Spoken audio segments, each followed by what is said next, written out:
to check. Yeah. All right, while we are getting all settled in, I'm just gonna sit here for a minute. Let's go ahead and while we get settled in, start off with questions about this being our last week, which is kind of mind blowing. Any questions about anything? I know we caught an error. There was something weird about the FMP times. They somehow got flipped to 1:59 a.m. and they should have been 11:59 p.m. today. So switch those all back. Other questions about anything? Yes. We have access to our pre-data for the SUVM stuff. So I don't remember where I put myself. Like, Hold on. Where's the microphone? sorry. Does anybody see it back there? Sarah, I guess I do need, oh, there it is. Now, has it been charged is the question. You're not. Okay. So we were going through the SEBM self-assessment, and I cannot remember where I put myself before, like on my knowledge and like what I knew. Mhm. So I didn't know where to put myself now, if that makes sense. So from a potential to use that for research in the future, ground yourself in where you feel you are at this moment. What I will tell you is that what we've seen over the years based on these types of surveys is that people initially or at mid-year rate themselves higher because they don't know what they don't know before they get started, right? So it is a-okay if you actually went down in your knowledge in some areas and on a survey like that, because you may have just inflated what you did know until you got into it. And then you're like, oh, wow, this is a bigger world than I expected. Does that make sense? Yes.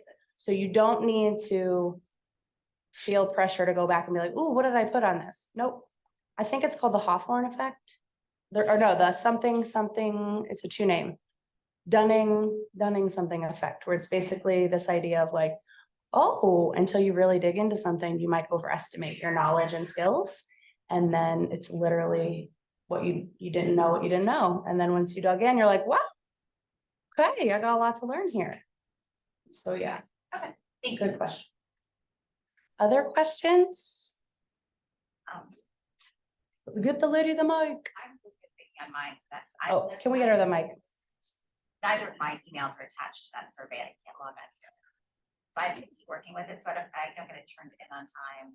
I've tried my home one that I normally use for the surveys, and the Cincinnati Children's isn't working. So I don't know how she had me attached. Did she email you back? Okay, she will. I'm checking right now as that Yeah. question came up, because I'm like, oh yeah, I didn't get it. So everybody has received, just to double check, everybody's received an SCBM constant contact survey. Correct? Is that, it came through constant contact? Yes. As well as a mid-year survey through Red Cap, and it would have come. Yes, Yeah. you only got a Red Cap one so far? Okay, The one from Big. Yeah. the one from Vicky, mid-semester. Okay, you haven't got an SCBM one yet. Oh, I have. Oh, yeah, SCBM mid-year. That's the one I'm. That's the one you've got. You haven't gotten a survey for like, critique us on the whole year so far. That will come. That one is actually not due until after the second semester starts, so I'll make sure she fires that one. What is the mid-year survey do? The mid-year survey, when is it due? Yeah. Does it have a due date? By the time you come back, if it's not listed, we just want to get an idea of how things have gone so far. Yeah. Somebody else had a question.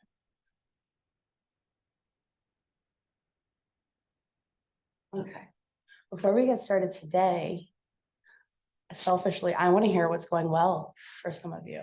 So let's hear from like 4 people. I don't care how big or small it is. What is something positive? Is it okay if I share from Zoomland? Please, gosh, of course. No, I you are learned, banned to Zoomland for life. I learned earlier today that I passed my boards. So thanks everybody for their support and for giving me some extra time to prepare for that earlier this semester. That's amazing. Oh, what a relief. Good job, Brad. Never a doubt, but it's nice to have it official. Awesome. I helped change a car battery yesterday in my car, so now I know how to do that. So if anyone else needs to change their battery, let me know. New skill. Actually, yeah, Angel last week had that problem with her car. So Yeah. now we know to call you. Or Raz, you know how to do it too? Oh, I don't know how to do it. Oh, okay. Oh, gotcha. Well, yeah, you can help her. My brother got into a car accident with my car. He's okay, but my car was like out of commission for a month, so I just got it back today. Oh, I was like, Victoria, what did you not understand about a positive? No, okay, we got our car back. Woo, okay, great. Awesome. I need one more. I really do. I need one more in my life, guys. Yes, Haley. My friend and I just bought. Oh, it's off. My friend and I just bought tickets to go see Beetlejuice. And Oh. Yes, which day? the first week, the Tuesday or something, I think. Oh, like the opening night. Oh, that's fancy. I love it. Yeah, theater nerd here, so I'll be there one of the nights as well. Thanks, guys. I think we should probably start a lot of meetings that way. Okay, Maddie, go. I got second place at state bowling. Amazing. Very good, very good. Yeah. I think we need to, oh, Julie wants to know what your score was, Maddie. My score, You remember your final number? so 113 and 133. Wow. Nice. I'm lucky if I score like a 60. So that's pretty awesome. Cool. Well, thank you guys for that. I will give you the best update that I can about Jen.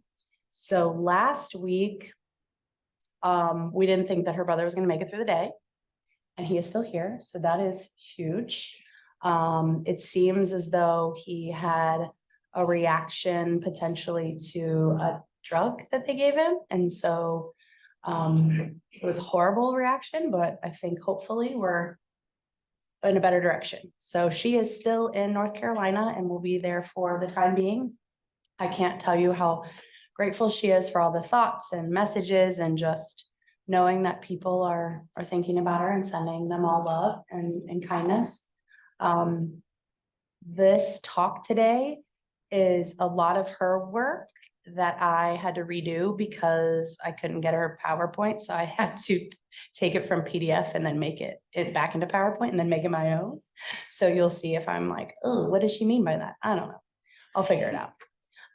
But the idea behind our session today is to really kind of summarize what we've all learned from this semester's leadership sessions as they're focused on the self. So I know we've thrown so many different things at you this semester, but when we think about the maternal child health leadership competencies that you've used to write your ILP goals, those are developed with the context of 3 circles, right? You start with the self, then you move out to others, and then you move out further to the wider community. We've spent this semester focusing on self, right? So that's what we're going to wrap up today, right? Put self in a nice bow, and then look ahead to others in the wider community in next semester. So when we think about that, there's these topics that we find, not only as psychologists, but as leaders who spend a lot of time looking at leadership research, vulnerability, growth mindset, and grit as very, very important. And I'll give you a little story. Anybody at AUCD heard me complain about my Lynn directors meeting? Or did I keep that hidden from you all? I heard like a tiny smidge. A tiny smidge, okay. So there's another Lynn director in a very far away land, not the best land in the land, I will tell you that, who spent the majority of a session of our Lynn directors meeting at AUCD asking questions about why it's important to talk about vulnerability. And she disclosed that her HR department had to come in and do a session with their team about vulnerability, and she just doesn't get it. And what does vulnerability have to do with healthcare? And it just seems silly to her. And I'm sitting there with ultimately like, Steph, close your face, shut your face off, like, this is not good.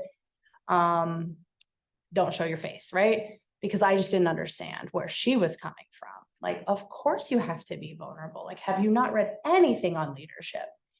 And so I realized, man, wow, there isn't a lot on leadership in healthcare, particularly. Like, Jen and I have really gone into more of like business spaces, like Harvard Business Review does a lot on this stuff, and into other social science fields on leadership. But healthcare doesn't do the best job, right? Because it's historically the medical model. And so when we think about this, I want us today to be thinking about what does authenticity mean to you? And we can almost use that to a certain degree interchangeably with vulnerability. And I think that there's value in those things. And I strongly advocated against this other Len director who didn't understand why vulnerability would be important in healthcare. And I said, that's interesting, but that's not what we talk about in our LEN program. So what research are you using in your LEN program to teach leadership skills? And of course, I got a response of, well, we use this one book from 2012, but really that book is about diversity, equity, and inclusion.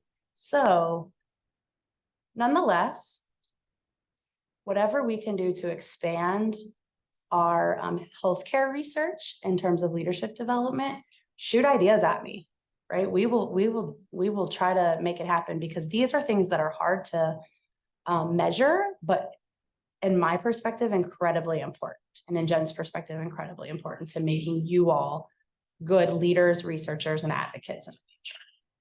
So I'm gonna stand up now. Dunning-Kruger, thank you, Brad. He put it in the chat box. It's the Dunning-Kruger effect. Yes, let's Google that later. All right. So today, and Arditha and Brad, I have you guys right now, or is anybody else? And Taylor here. I have you guys up on the screen as well. So as long, if you guys want to come off or come onto camera when you talk, we can actually see you. I'm gonna hide Sarah.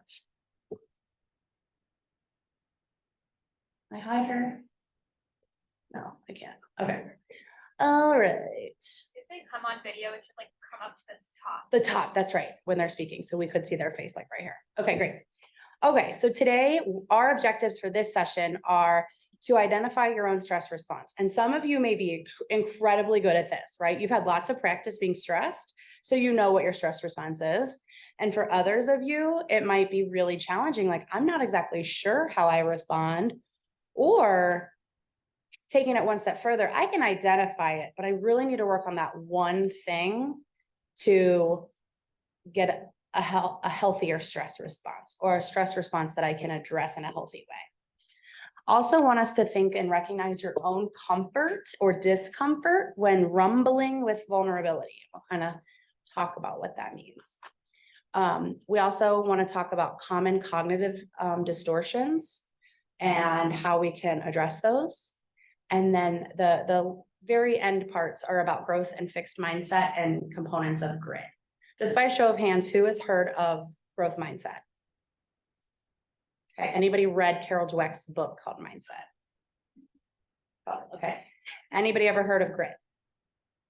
Anybody ever read the book Grit? Okay, awesome. So some of you have heard of these things, maybe haven't spent a lot of time digging into them. Awesome. Well, we're going to start just in general again with self-awareness. And the idea behind self-awareness is what are your values? So if I were to ask you to just shout out and just shout loud so we can hear you on Zoom land, what have you reflected on this semester as a value? Just name one. Go. Anybody? Family. Family. So I've heard family. Honor. Honor. Explain that. Tell me more. What do you mean by honor? That was like a word that came up a lot from the test that we did, or like the book. Okay, word that came up a lot in some of the tests we did. Okay. And reading in the book of like something I value, just making sure that I honor people that are above me and that I'm working with. And how that kind of looks is like respecting views even when they differ than me. Mm, mhm. And just making sure that the person knows that they are valued. Right. Um, So honor is kind of that in relationship. Okay. And Taylor wrote in the chat box, integrity and ethics. Great, great. Others.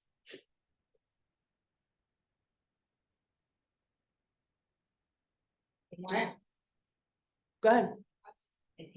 Teamwork, great. Julie?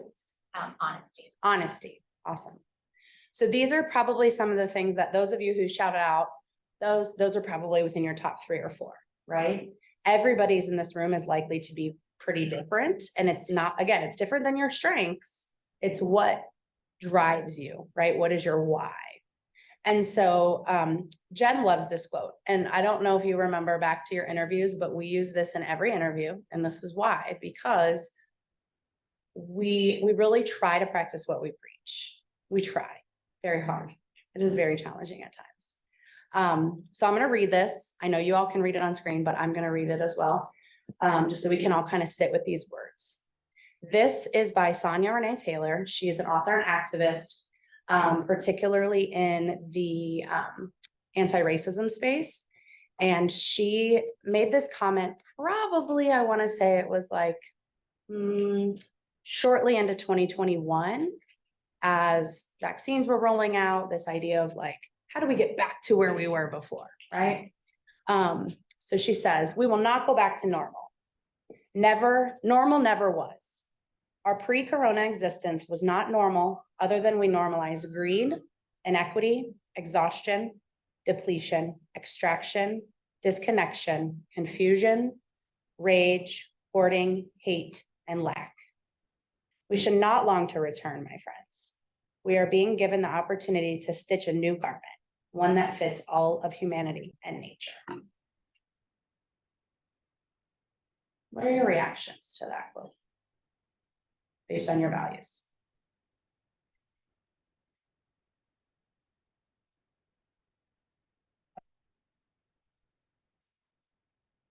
So I know this quote really well. It's from Brene Brown coined it and grabbed it and used it a lot when she was doing a lot of her podcasting.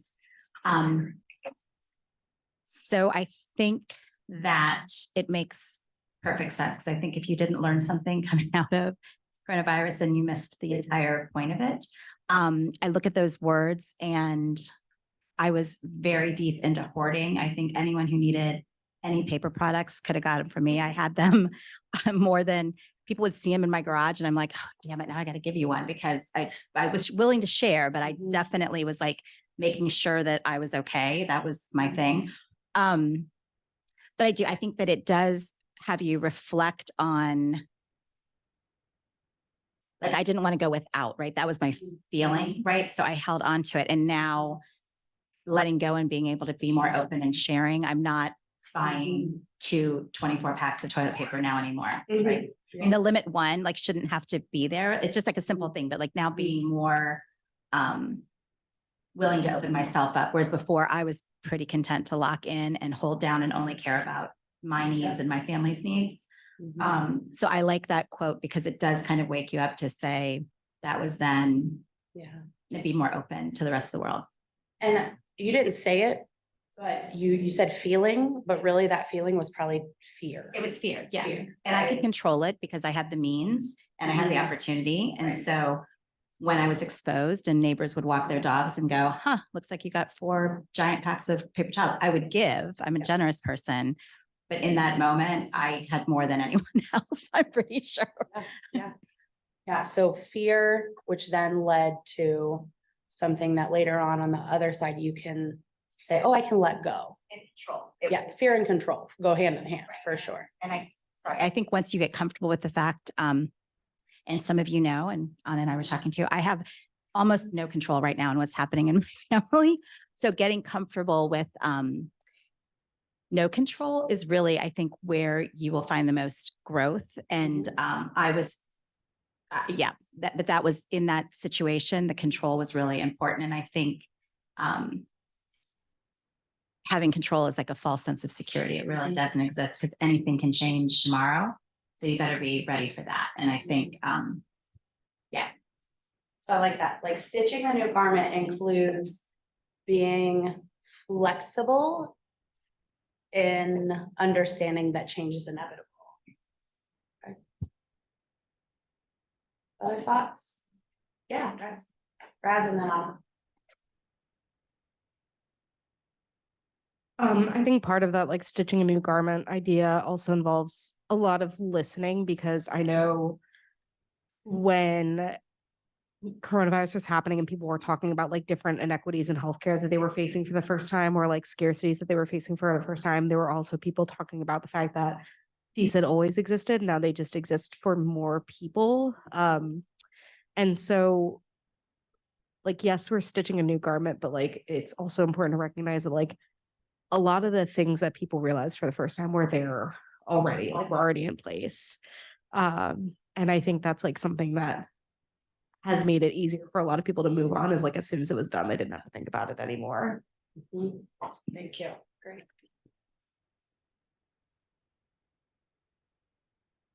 And I think like going off of like what Raz said too, like to me, like it speaks a lot about like being observant. Like I feel like pre-corona, I probably would not have like used all of those adjectives or even realized like how prominent they were. And now I feel like it's now like bringing me to a place now where I'm like more observant of how other people are being affected, or what it once was is like clearly not going to be functional anymore. And it shouldn't have even been functional in the first place. So that's kind of like what I get from that situation too. Awesome. Yeah, thank you. I think the one piece of this too that really I reflect on a lot is the word disconnection, and then the opposite being connection, right? And I think back to those days when I literally sat here and my sweet genetic counselor friends, they were sitting right where Kaylee is, and they were like, well, do you think we're gonna have graduation? And I was like, I don't think we're gonna leave our house starting next week. And I just could see the heartbreak, right? And it was like, we were literally all of a sudden one day disconnected from everybody. But then how quickly did technology move for us to get back connected, right? How quickly did Zoom and Teams, and well, at that point we tried to use Jabber for telehealth, and that was a hot disaster. But you know, how quickly did we move on those things? How quickly did we get to a final place for a vaccination, right? So because it's all about connection. That human experience is based on connection. And what I've also learned from the individuals with lived experience of substance use disorder, and as well, that experience of disability leading to belonging, is that the opposite of addiction is connection, right? If you feel connected and loved, you don't feel that need and that drive to soothe in another way, right? Similarly with belonging in the field of developmental disabilities, right? It's that connection piece. It's, do I feel authentically valued here? So just kind of wanted to start off today reflecting back on this, because this is the existence we're going to live in moving forward. And we're never going back to the way it was. Some things have gotten a lot worse. Some things have gotten okay, a little better, right? The fact that we have Brad and Taylor and Arjitha on Zoom today and not, completely separated from us is something that I, in my mind, never thought was going to happen, because I'm not rigid about anything, but I was real rigid about everybody being here in person. No, you're going to be in person, or you're going to do a makeup assignment, right? Like I was kind of militaristic about it. But I was like, nope, we have to find other ways to connect with each other. So along those lines, I liked this idea of Maslow's hierarchy of needs kind of getting flipped on its head, right? Like we saw firsthand this idea of Maslow's hierarchy of inequality throughout this process, and we continue to see this. Not just the physiological and the safety and security, but how do we work on the inequities around love and belonging too? And so we've talked a lot this semester in our DEI curriculum, as well as in other sessions, about how healthcare is so white male driven. Our field is very white female driven. How do we turn that on its head? How do we elevate the voices of people who haven't historically been able to share their voice?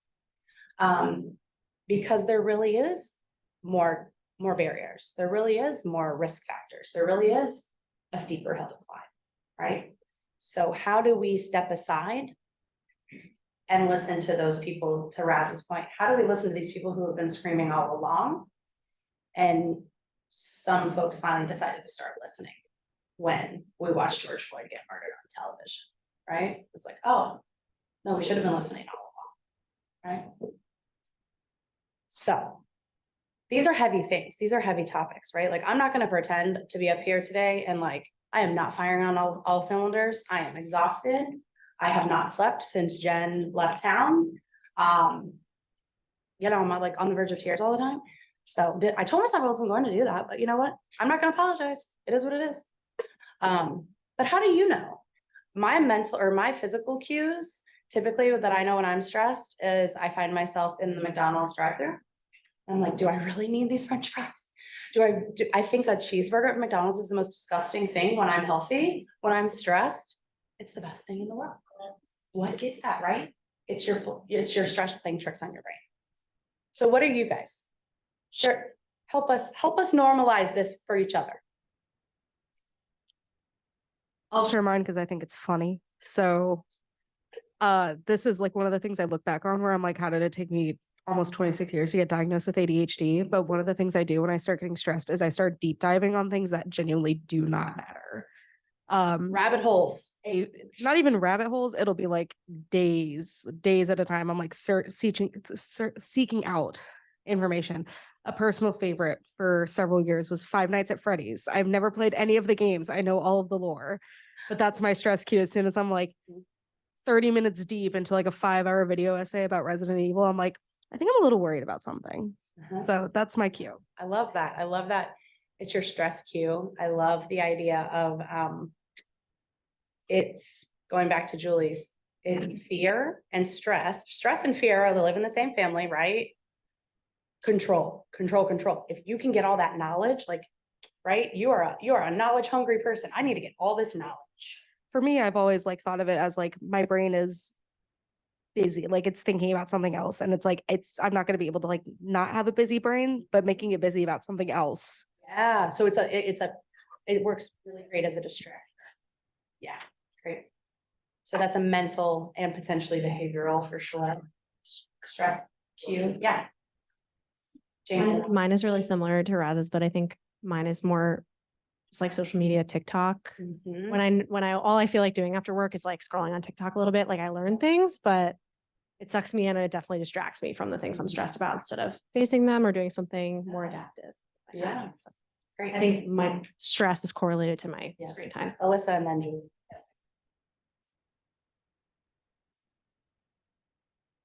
So one thing I've noticed is, like some people in here know, my uncle's really sick.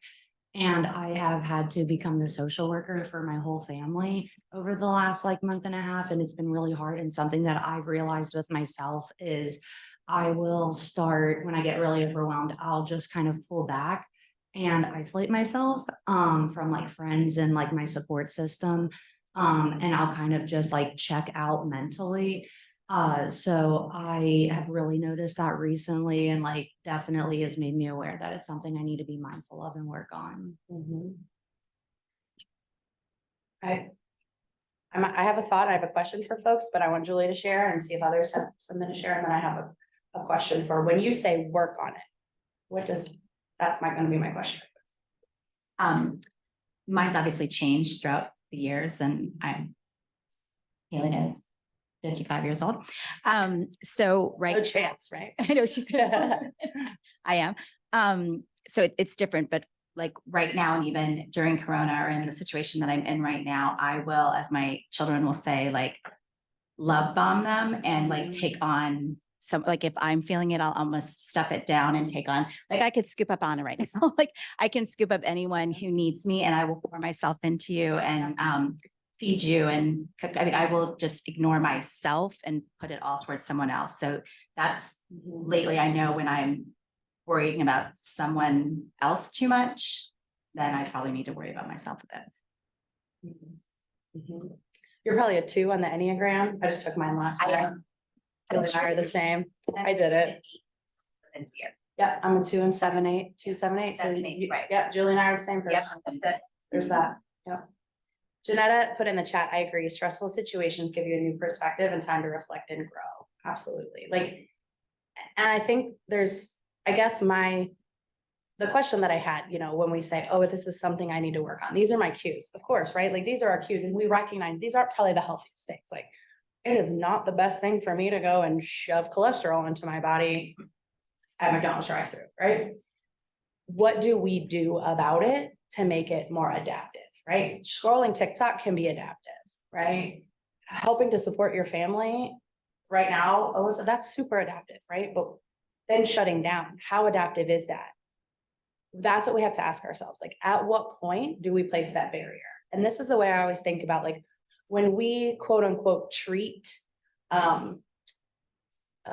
sensory behaviors. So like things like masturbation, like I don't ever treat like hand flapping in kids with autism, because I'm like, if a kid wants to hand flap, that's cool. But like a vocal tick, a kid can't go throughout life with like a vocal tick, right? Like that's gonna get disruptive in school. So what do? We put a boundary on it. We love that part about you. We think that's great. You can do that. You just can't do that in class. You can go do that in the nurse's office a couple times a day to get it out. You can do that at home. I mean, we can't associate that with all behaviors, right? Like we can't masturbate at school nurse's office, but you can do that at home in your room, right? But that's the mentality that I take when we think of stress cues, is the same as I would apply to those kind of behaviors in treatment. How do we put a boundary around it? How do we make sure that Alyssa has checks and balances, that she doesn't get too far down the isolation hole, right? That somebody's there to help her say, you know what? You told me to come check on you, right? But again, it all goes back to that connection. It all goes back to connection, right? What are other adaptives? Victoria, go ahead. Yeah. I was just gonna highlight what you said about like just connection with other people, because I think that's really important. Sometimes I won't know that I'm stressed, but like my dad will look at me, he'd be like, you got a stress bump, like what's going on with you? So he gets it too, where we get like bumps on our cheeks and they're not pimples, they just come about, and he'll be like, you're stressed about something, like what's going on? And I'm like, oh, I am. Or my mom will ask me to do like something like very simple and I'll get frustrated with her. And I'm like, and she's like, what, you got so much other stuff to do, you can't call your doctor and schedule an appointment? I'll be like, I'm sorry. I'm just stressed. And like they'll know and they'll check up on me and stuff like that. So I think just them being there, because sometimes I won't know and I'll be in my scrolling on TikTok, Yeah, you gotta have not doing anything I'm supposed to do. So yes, you I have think to have your tribe. Yes, that's awesome. I love that you get stress bumps though. Like, I wish mine was just so overt like that, that I didn't require McDonald's. Yeah. Yeah.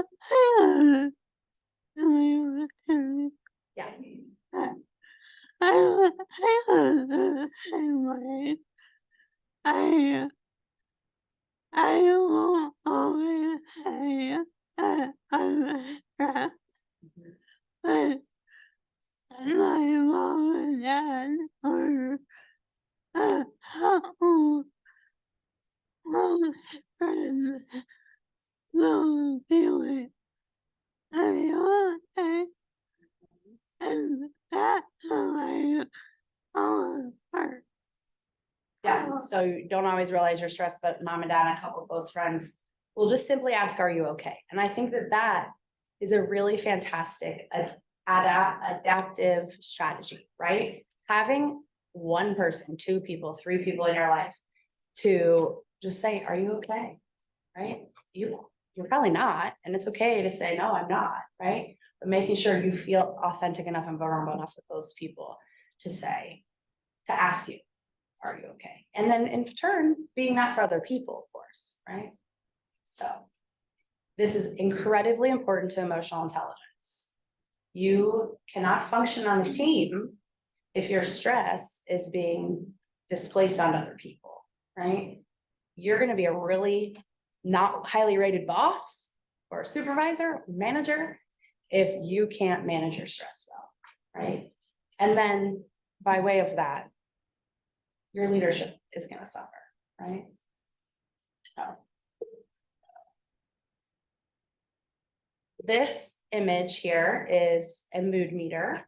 It is not meant to be read word for word. It is meant to be just showing you an example of the wide array of emotion words that we were probably never taught growing up. Maybe some of you were, because you're quite a bit younger than I am. But there were never emotion books growing up for me. We had literally only had Mr. Rogers' Neighborhood, and that's it, right? Yeah, and Sesame Street. We did have Sesame Street, but oftentimes Sesame Street was a focus on letters, numbers, academics. Now they've moved into the social emotional space recently. So I tell this story. I went through what they used to call the core leadership program here at Children's, and it was like basically the lend for people that work here. And we got all mixed up with people from other departments, and one of the MDs from a different department was very open and fantastic, and he disclosed that like he was almost 30 years old before he identified more emotions than happy, sad, mad, and scared.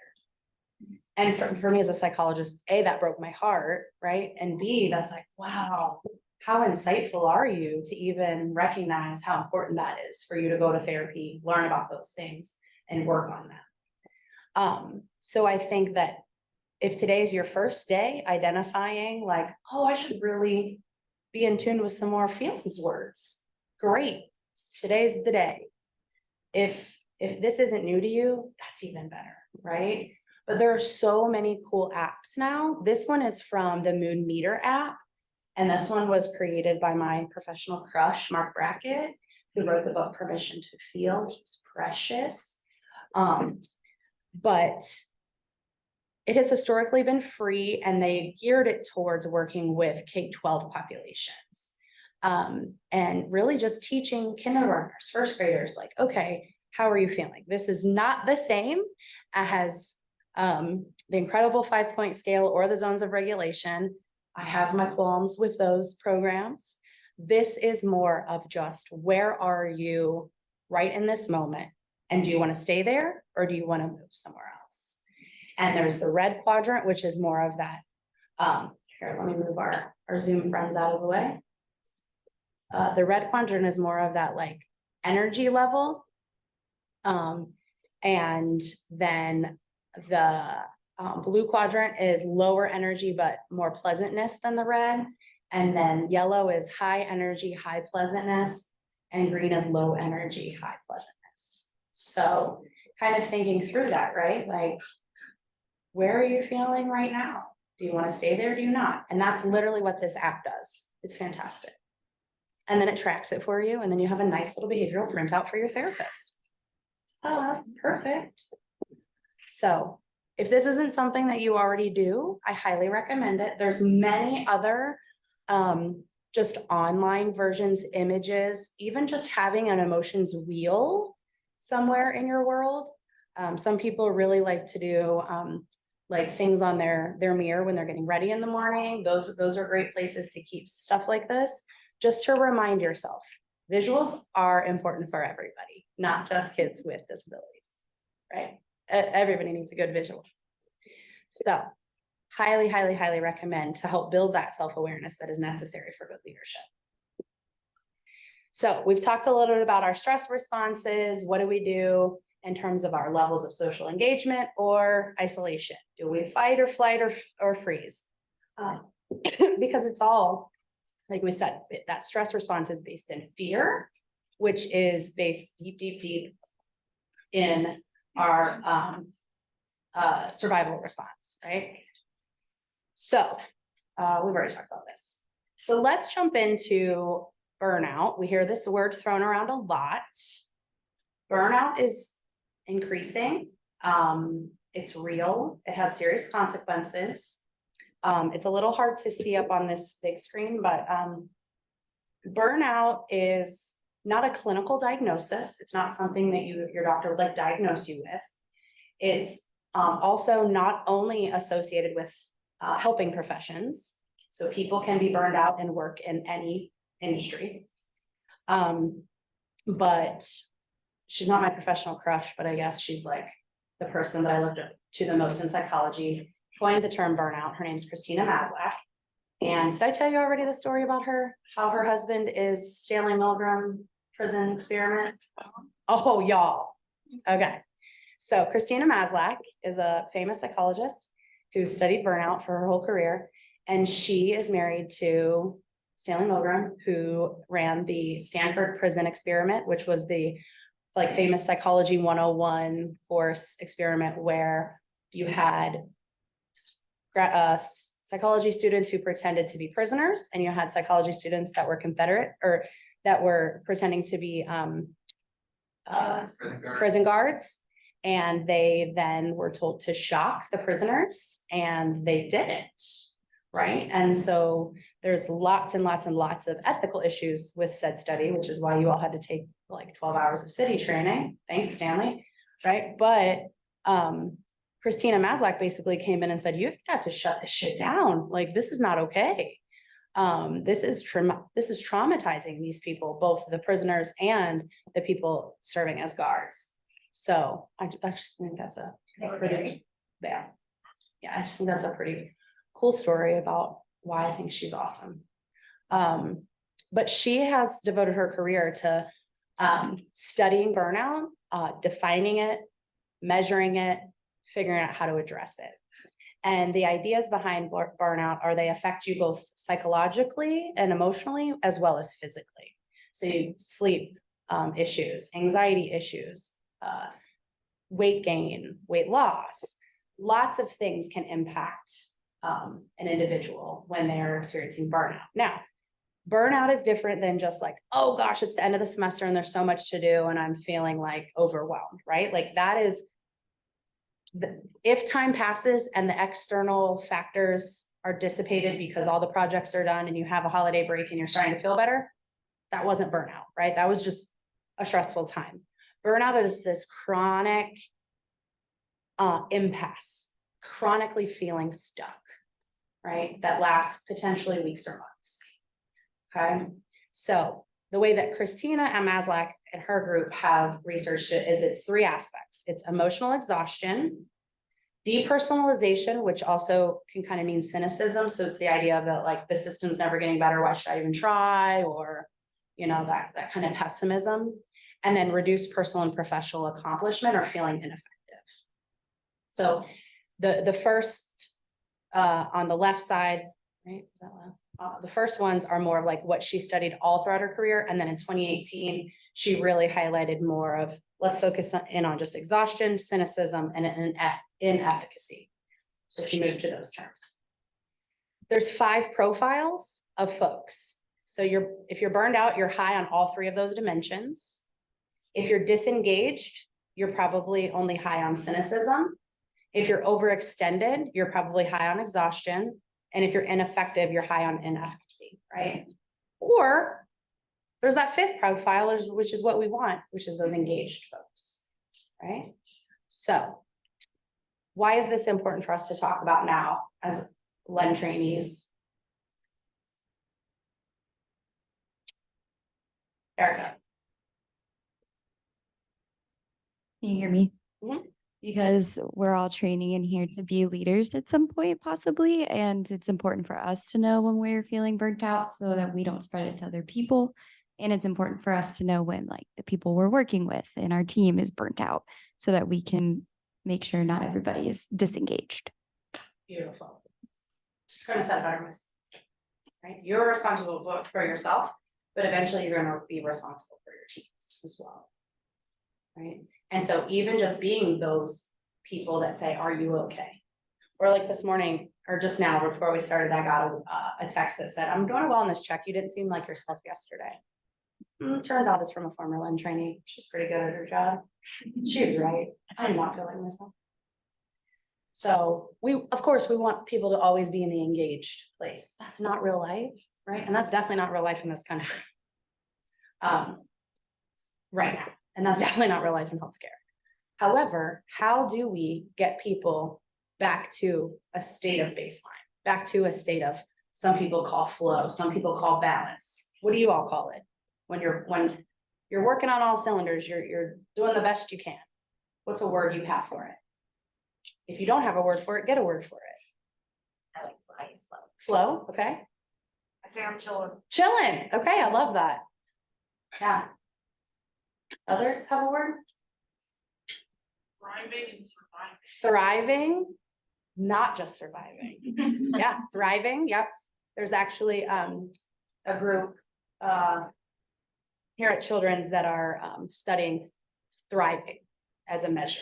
So I think that's sometimes being used as well, for like how well a group of people are doing in terms of well-being.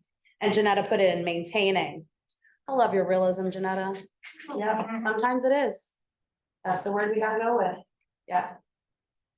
So baseline, what is your word for baseline? What is your word for like, this is, I'm doing, things are going really well in lots of areas for me. This feels like a good time. It's not gonna always last though, right? Right? But how do we get back to it as quickly or as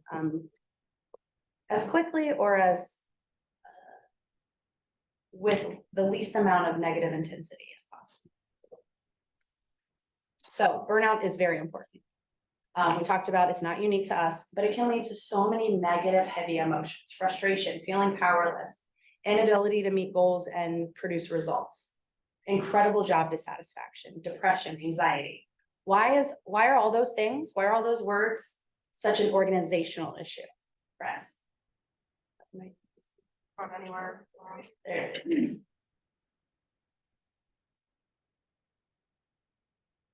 I just know that like, no matter how an organization is set up, if somebody is feeling like a certain type of way, it has a tendency to spread. So it can come from the bottom up, where if people who are like dissatisfied with leadership, like it makes its way up to that way. And then people who are in leadership who are experiencing burnout and experiencing these side effects are behaving in a certain way, then it's going to carry down to the people who work for them. And so it's like, it's never something that just impacts one person. Like it spreads very easily.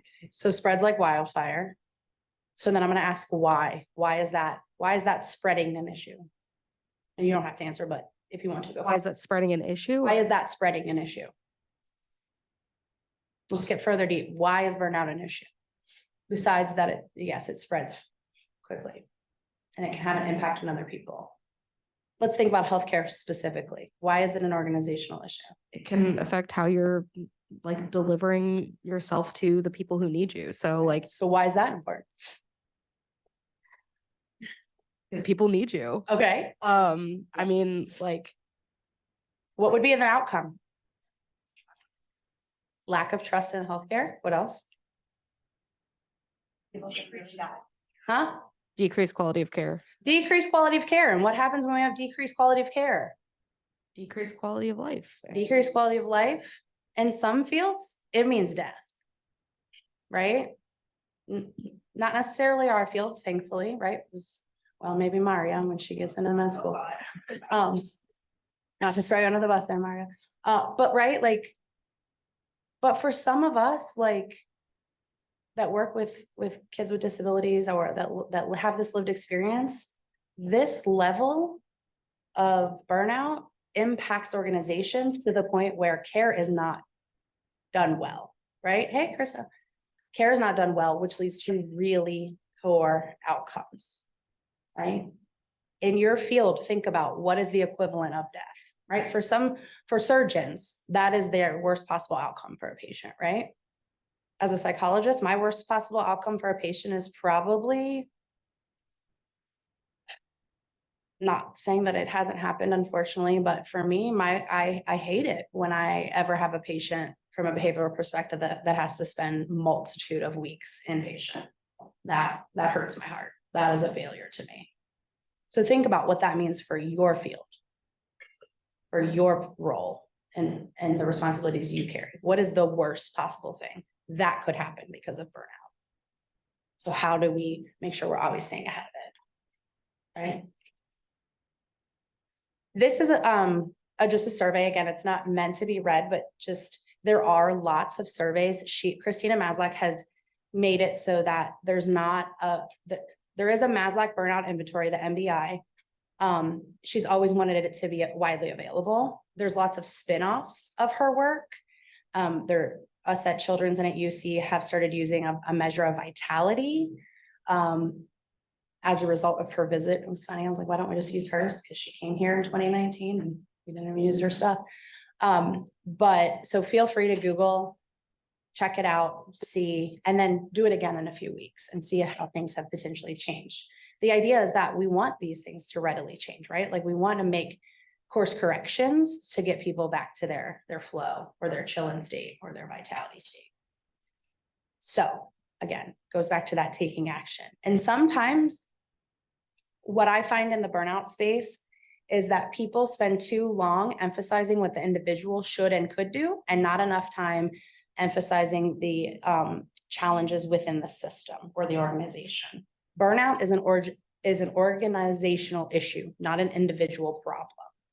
Okay, so always keep that in mind.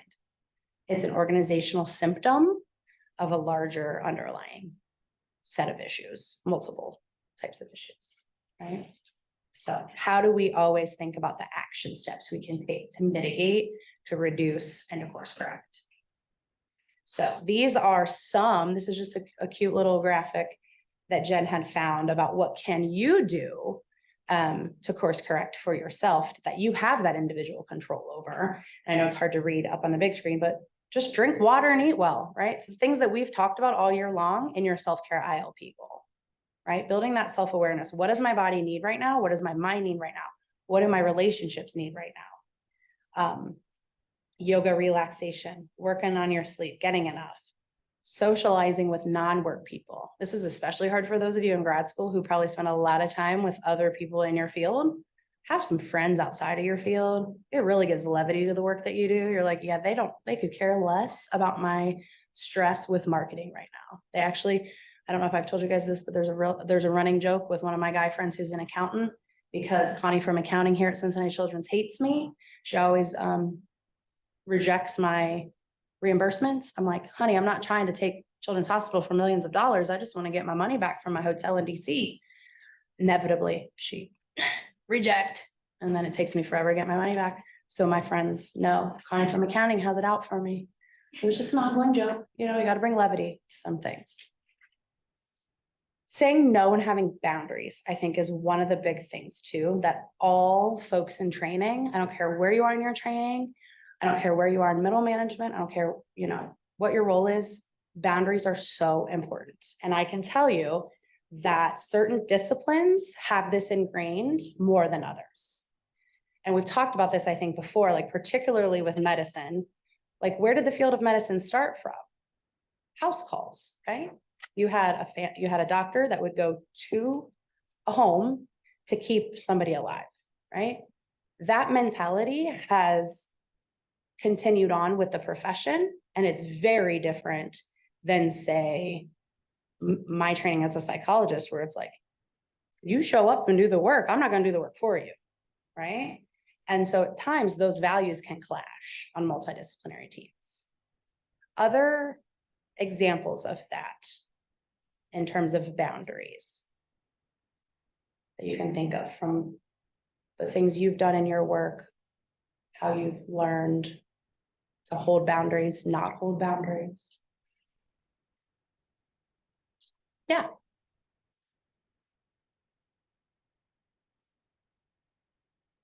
This doesn't exactly answer your question anyway. Go ahead. Something to think about is like the difference between like being in grad school and working like with the genetic counselors that I work with is like, as a student, I feel like I always have to be a track of my email, like at all times of the day. Yep. Because things come in at different times. But my Great example. like supervisors, they work, 8 to 5 or whatever it is. Mhm. I know like they won't get to my email until work hours, but Yeah. I feel like I always. Totally. Email is such a very concrete example. I love that you brought that up. There's a lot of people who have added a little line to the underneath their signature saying like, I respect and value your time, and I respect and value my time. If I respond to an email after hours, it's because my job just is that flexible, that I do work not traditional hours. So please don't feel like you need to respond back. I love that idea, right? There's also strategies that we've talked about in leadership circles around what do we do to prevent our trainees and our learners from feeling like they have to respond back to us at midnight. I work sometimes at midnight because I don't work at 2 p.m, maybe because I had to take my kid to a doctor's appointment, right? That is one thing from COVID that has helped a lot of people be more flexible with the workday is not 8 to 5 anymore. But what can we do to make sure that people don't feel like they have to work nonstop and never turn off? And so one of the things that we've practiced oftentimes is like the delayed receipt emails. So I may actually send an email at 3 a.m, but y'all aren't gonna get it till 10 a.m, right? So it looks like it came through at 10 a.m. So that is another trick that leaders can use as well. Yeah, Brass.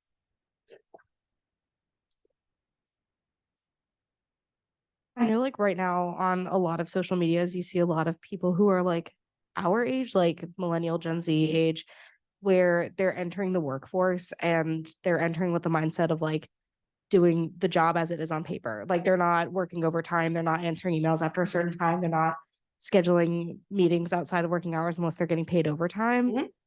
And like usually it's like framed as like, oh, this is a funny skit or this is just like something I do. But I think just like having like that as an example online and like seeing that I think can be like really impactful because, you know, when you're entering the workforce as a young adult, and you're like among other people your age, like you're all kind of going in with like that mindset of like, okay, I have to just like really prove myself and like, you know, be available all the time and like do the best that I possibly can and like show why I deserve to be here.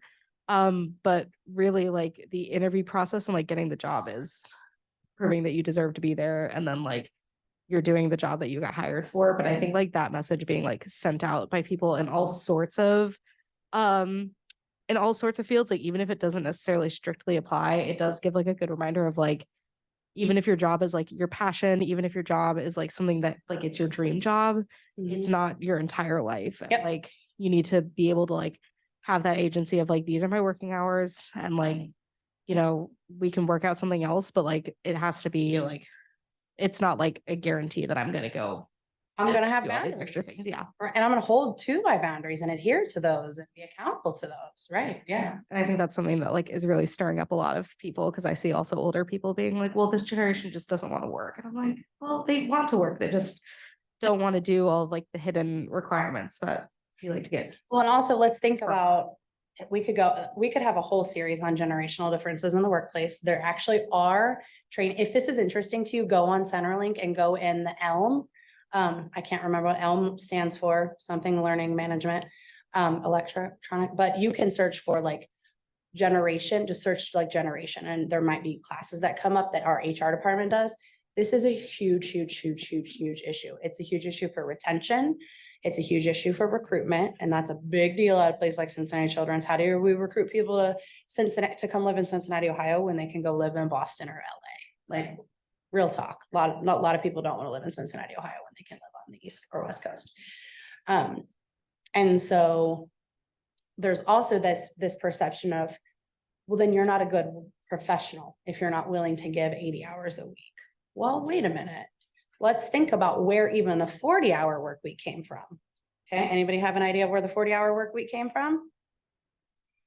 Wasn't it like the Teamsters or like there were like strikes that happened? Yeah. Yep. Factory work. You stood at a factory line and you did the same thing all day long.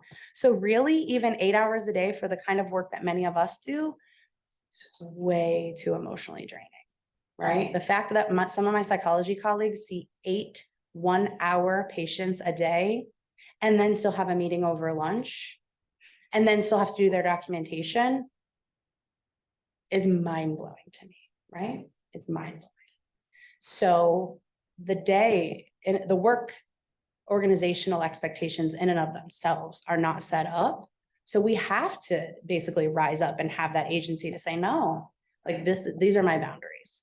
Now, on the flip side, I'm the a-hole, and I will call myself that because I was at the Len directors meeting when somebody was bashing millennials and Gen Zs. And I said, excuse me, I've been hearing about millennial bashing for 20 years and I am a millennial and it's got to end because millennials are now in middle management. So stop, right? And then the crowd goes hush, right? It's like, come on, guys, like we have to rethink what is professionalism, right? So it all goes back to what What is considered professionalism? What is considered hard work? Who historically has defined what hard work is? The Teamsters, the unions, the factories. Who else? The majority culture. The majority culture, say more.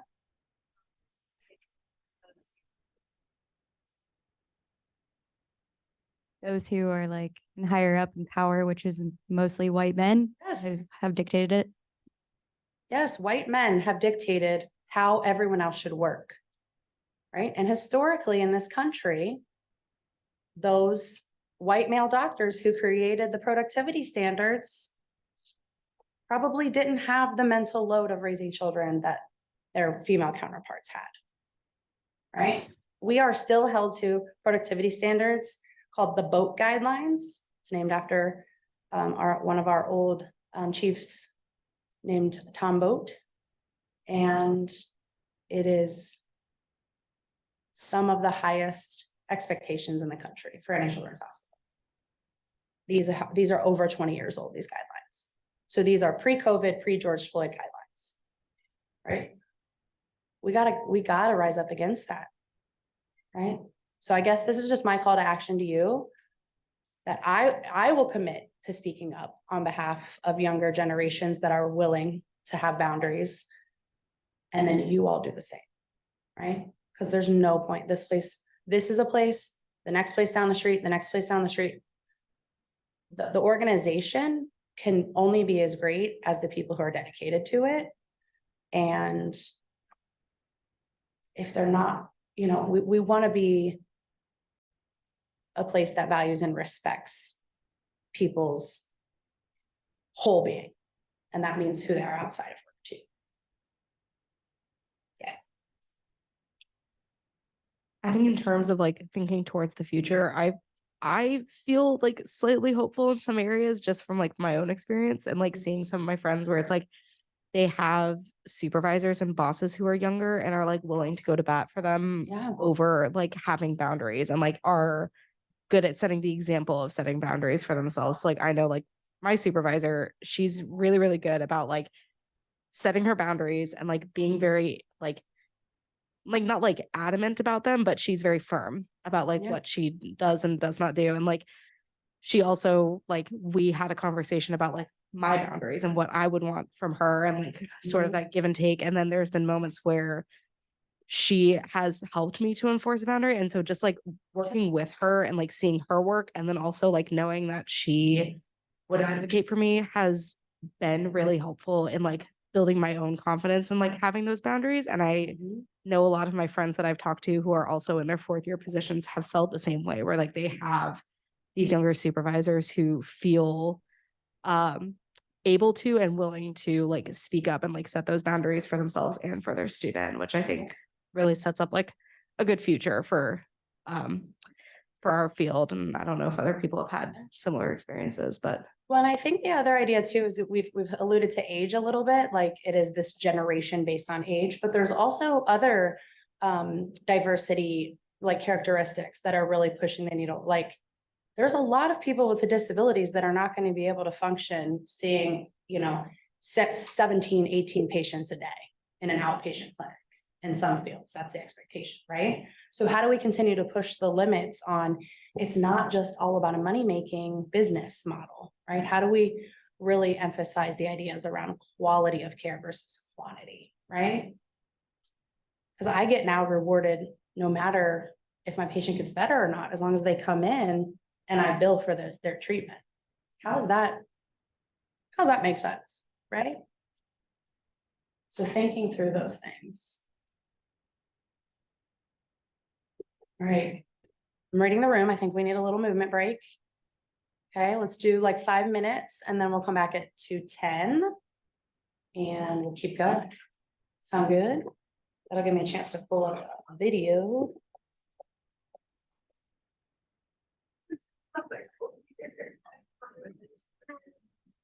Is it cold still? It was freezing in here last night. I was in here for a meeting and I was like, oh my gosh, it's so cold.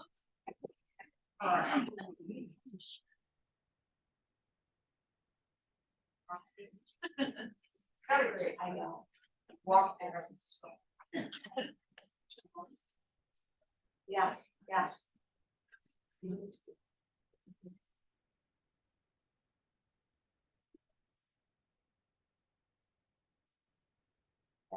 yeah.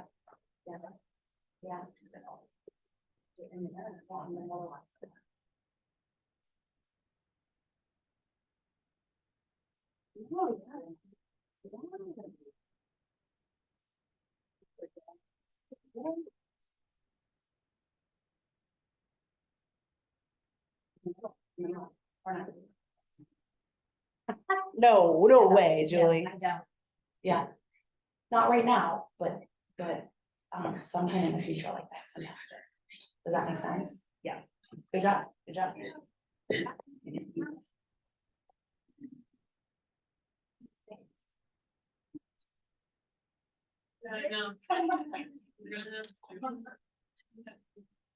Hey.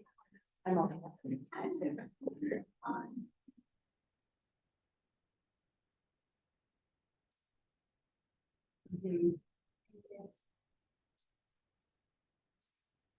Okay. And you changed it.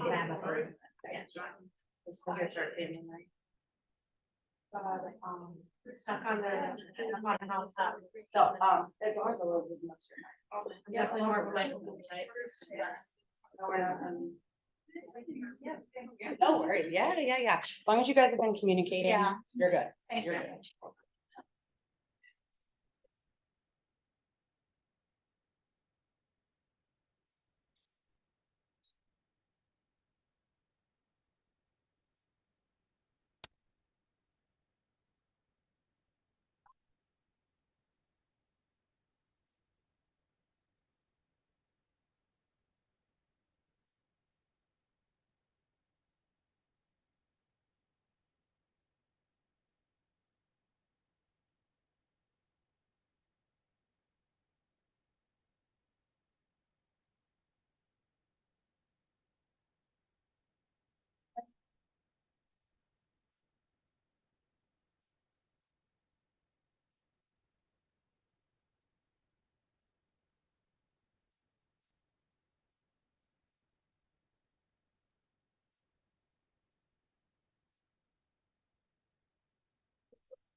Okay.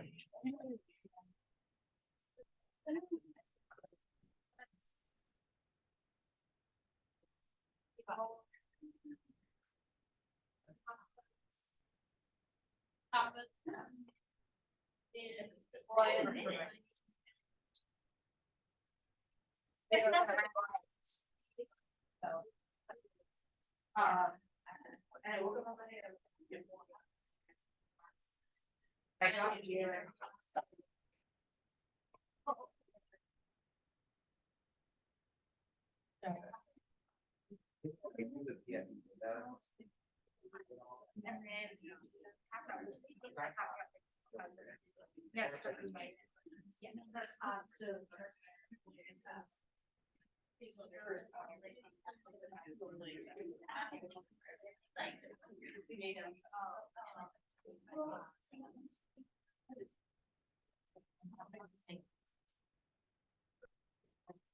Don't worry.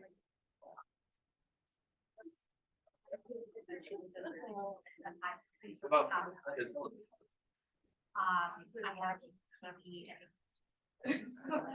Of course, yeah. It depends, I think it's.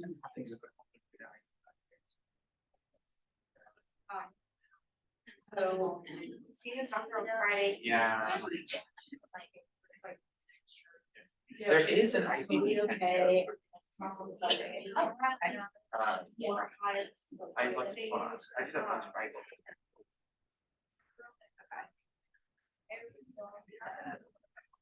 Long early. Like that one. All right, I think we're all back in the room. Ish.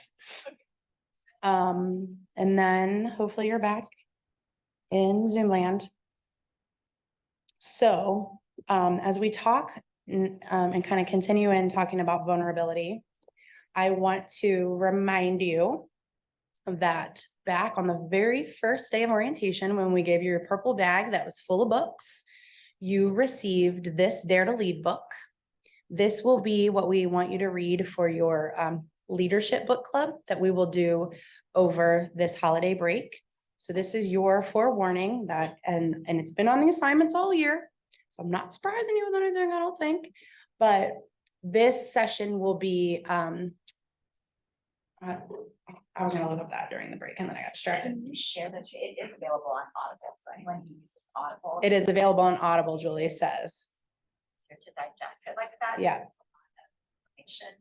But And if you do need an alternative option, please let Sarah Music know. But we will have our leadership book club session on January 23rd from 1 to 3 p.m. And so it's a very similar idea. We'll have prompts, we have kind of discussions around our takeaways from the book. But that is the book that we've selected because for many reasons that we'll talk about then. But these are some of the others of Brene Brown's work. I have a small video, but the idea behind her work in general is that she is a social worker by training. She's a PhD, and so she has devoted her career to research, and particularly researching hard to understand and measure topics.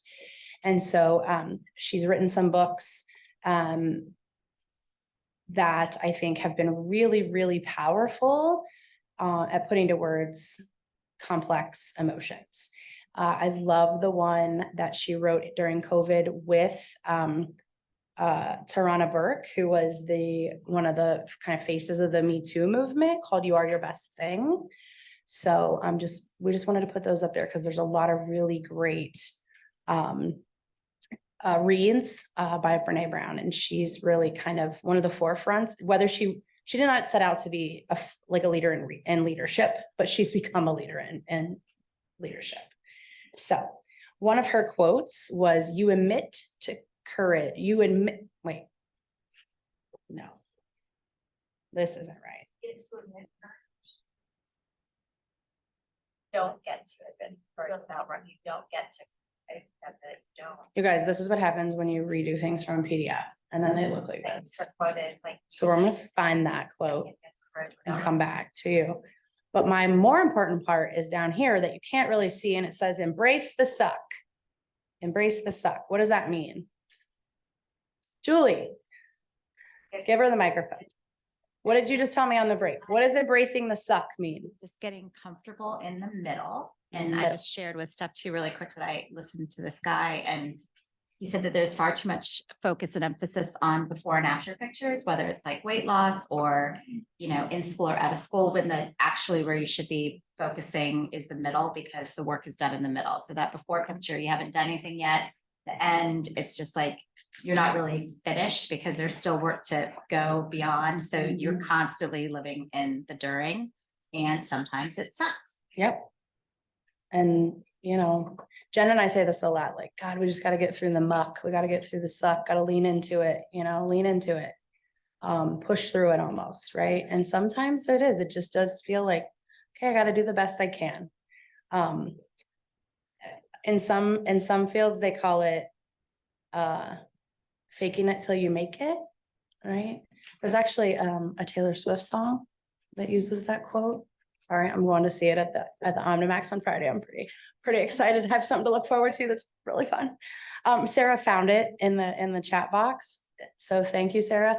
It is, you can't get to courage without rumbling with vulnerability. So I don't know how this quote got so jumbled up by Adobe, but we will fix that.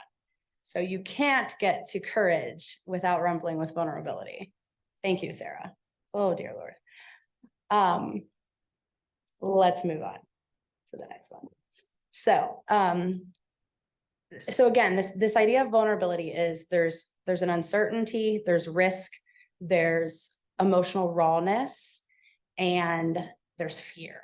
And how do we handle it in uncertain times, right? We've all now lived through the worst pandemic that we'll ever live through, right? Knock on all, yeah, it could always get worse, right? But really, it was like, how can it ever get worse? But it could, I guess. But vulnerability is really not this weakness. And that's what I think that we really have to paradigm shift, this idea of just because someone has emotions and emotes in a workplace doesn't mean they're weak. And I can tell you, let's see, when was it? About 2015. I had a boss sit me down and say, I heard that you got really upset with so-and-so. Like, yeah, because I was told I had to spend my own money and go to Nicaragua on a work trip. Of course I was upset, right? Of course I was, right? That would not have been an expectation now in 2020, almost 2024, right? I was vulnerable. I was authentic. I was upset, right? But then I was shamed for it by a higher up. I can tell you that the people that I work with and for now would not be that way. I know I've learned from that, and I would not put that on someone else, right? I want to just emphasize there's mostly women, right? Women tend to apologize for everything, although men do it too, right? Please do not apologize for being emotional. Please do not apologize for being ill. Please do not apologize, right? Yes. Do you need to apologize when you've really truly made a mistake? Absolutely. And we'll talk about that in the conflict sessions next semester, right?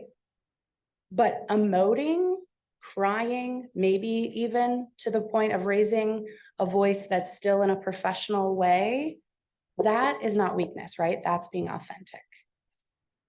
Now, sometimes we have to be very specific on this is my emotion and this is what I intended, and what I did not intend was for this outcome, right? Because some people will, I never think I raised my voice and somebody has told me, yeah, you yelled at me that day. You got up in my face. And I was like, I'm sorry, what did you think I did?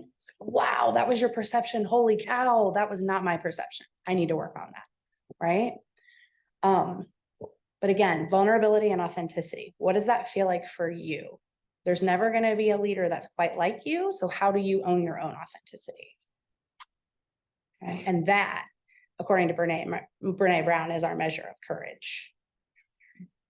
So I think another thing that we oftentimes hear in our field, and especially because there's always so much work to do, right?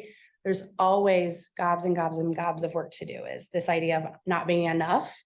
And so another one of her quotes that is really powerful is this idea that no matter what gets done and how much is left undone, I am enough. It's going to bed at night thinking, yes, I am imperfect and vulnerable and sometimes afraid, but that doesn't change the truth that I am also brave and worthy of love and belonging. So, pretty powerful. She's just really good with words.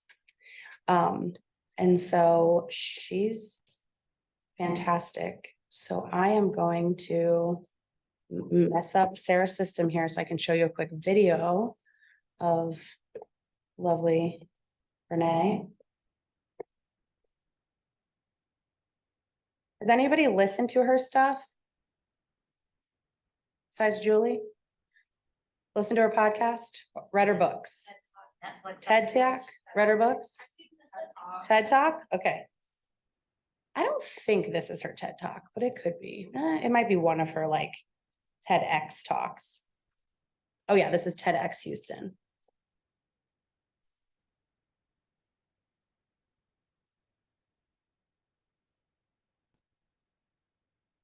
We're gonna get as if we're not already tired enough, let's get an ad. It's like they know, the world knows. Oh, you're tired? I'm gonna give you an ad for a Tempur-Pedic bed.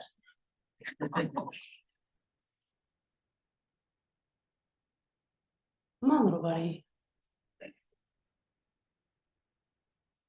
Anybody know why it doesn't want to work for me?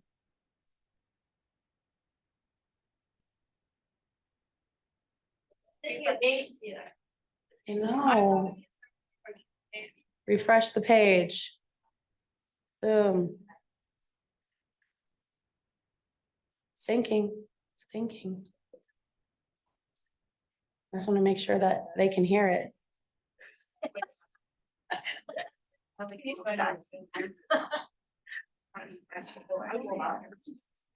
Turn it off, turn it back on, right, Marianne? It's a very subtle.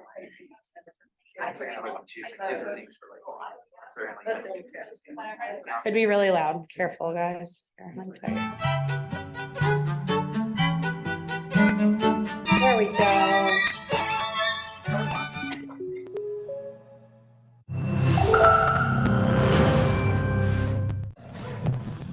So I'll start with this. A couple of years ago, an event planner called me because I was going to do a speaking event. And she called and she said, I'm really struggling with how to write about you on the little flyer. And I thought, well, what's the struggle? And she said, well, I saw you speak and I'm going to call you a researcher, I think, but I'm afraid if I call you a researcher, no one will come because they'll think you're boring and irrelevant.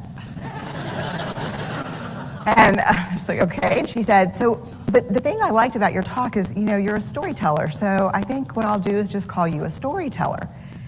And of course, the academic insecure part of me was like, you're going to call me a what? And she said, I'm going to call you a storyteller. And I was like, oh, why not Magic Pixie? I was like,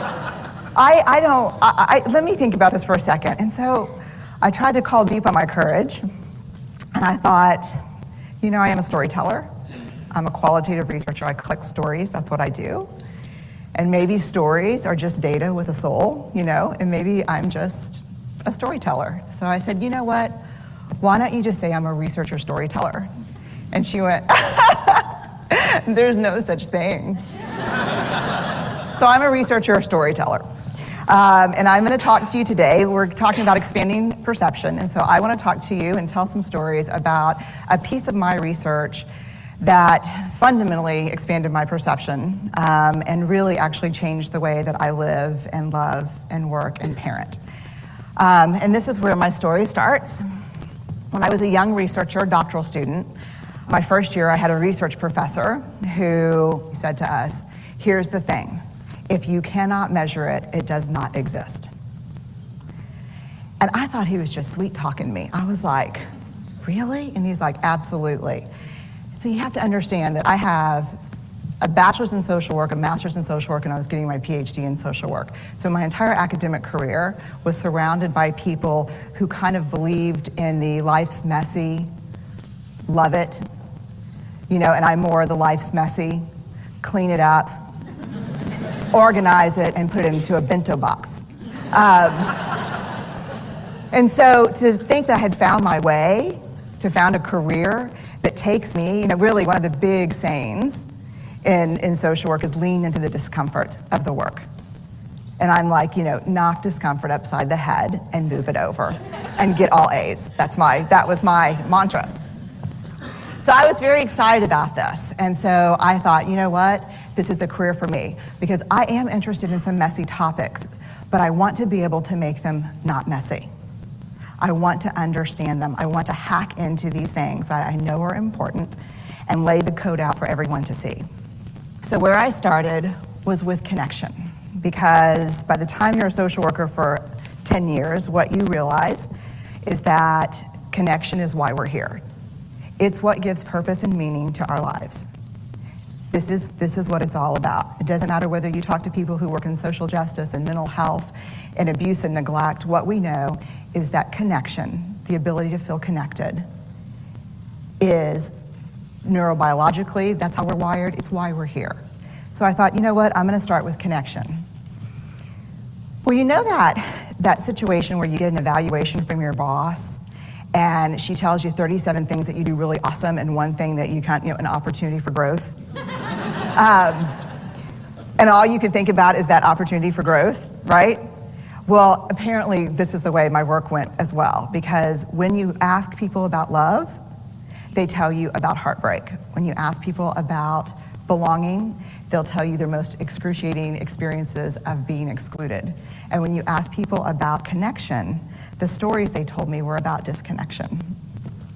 So very quickly, really about 6 weeks into this research, I ran into this unnamed thing that absolutely unraveled connection in a way that I didn't understand or had never seen. And so I pulled back out of the research and thought, I need to figure out what this is.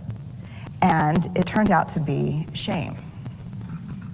And shame is really easily understood as the fear of disconnection. Is there something about me that if other people know it or see it, that I won't be worthy of connection? The things I can tell you about it, it's universal. We all have it. The only people who don't experience shame have no capacity for human empathy or connection. No one wants to talk about it, and the less you talk about it, the more you have it.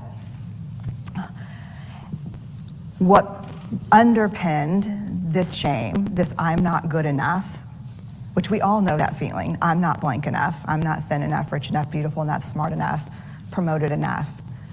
The thing that underpinned this was excruciating vulnerability. This idea of, in order for connection to happen, we have to allow ourselves to be seen, really seen.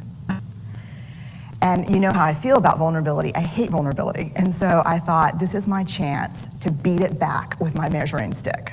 I'm going in, I'm gonna figure this stuff out, I'm gonna spend a year, I'm gonna totally deconstruct shame, I'm gonna understand how vulnerability works, and I'm gonna outsmart it. So I was ready, and I was really excited. As you know, it's not gonna turn out well. You know this. So I could tell you a lot about shame, but I'd have to borrow everyone else's time. But here's what I can tell you that it boils down to. And this may be one of the most important things that I've ever learned in the decade of doing this research. My 1 year has turned into 6 years, thousands of stories, hundreds of long interviews, focus groups. At one point, people were sending me journal pages and sending me their stories, thousands of pieces of data. In 6 years, and I kind of got a handle on it. I kind of understood this is what shame is, this is how it works. I wrote a book, I published a theory, but something was not okay. And what it was is that if I roughly took the people I interviewed and divided them into people who really have a sense of worthiness, that's what this comes down to, a sense of worthiness. They have a strong sense of love and belonging. And folks who struggle for it, and folks who are always wondering if they're good enough. There was only one variable that separated the people who have a strong sense of love and belonging and the people who really struggle for it, and that was the people who have a strong sense of love and belonging believe they're worthy of love and belonging. That's it. They believe they're worthy. I wanted to stop there because I think it's just a powerful place to stop.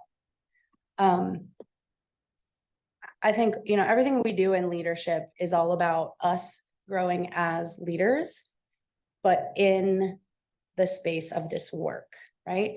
And I think many of you throughout the semester have come to greater realizations of why you're here, why did you select this as a calling, as a profession, right? Because we find individuals with disabilities in their family as worthy of high quality care and high quality lives and quality of life, right?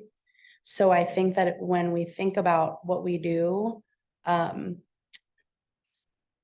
you know, one of the things that always drives me when I'm feeling this, like, I always call it the shame spiral or the, you know, the not good enoughs, is like, what am I doing in pursuit of dignifying the experience of people who have not been part of the voice for themselves before, or who have been pushed aside before. So I just think that's a really powerful video. I'm not going to have you guys watch the whole thing, but it's in your slide deck. If you do want to check her out, she's got multiple podcasts, multiple books, multiple videos. Other thoughts about that video and that power of vulnerability and that difference of the belief that you're worthy is different from those without that belief.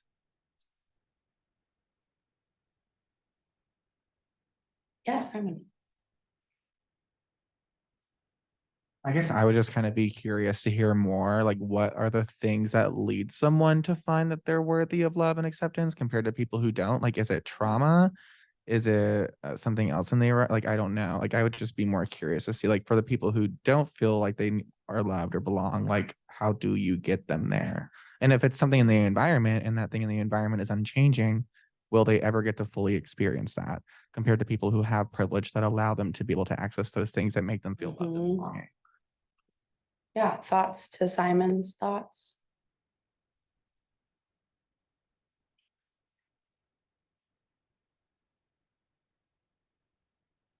Sorry, I think that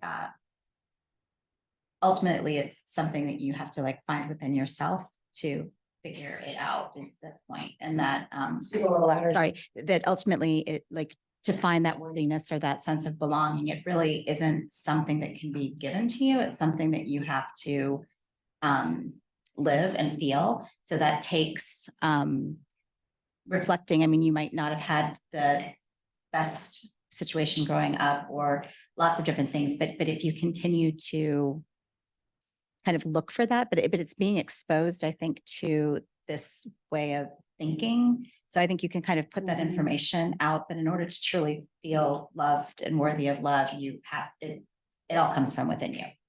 No one else can make you feel that but you.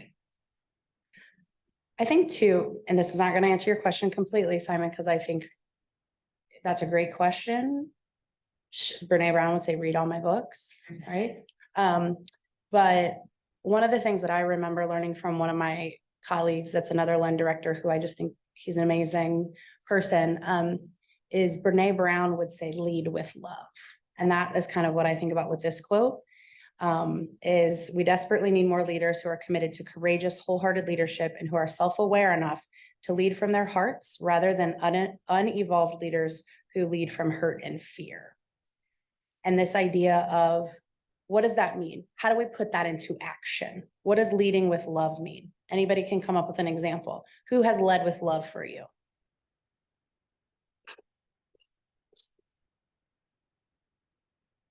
Right.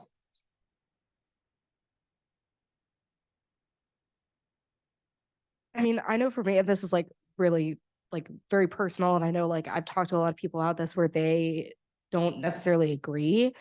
But for me, like the way that I think about things really changed a lot when I stopped thinking of love as like such a big emotion. Like I think when we think about love, it's like this like huge all-encompassing thing. Like you think about like rom-coms and like, you know, like novels and things like that. But really like things like, you know, somebody correcting their parking so that the person who parks next to them has enough space to park, like that's love. And like taking the time to talk to somebody and ask about their day, like is love. And like holding the door open is love. Like it's not always like something enormous.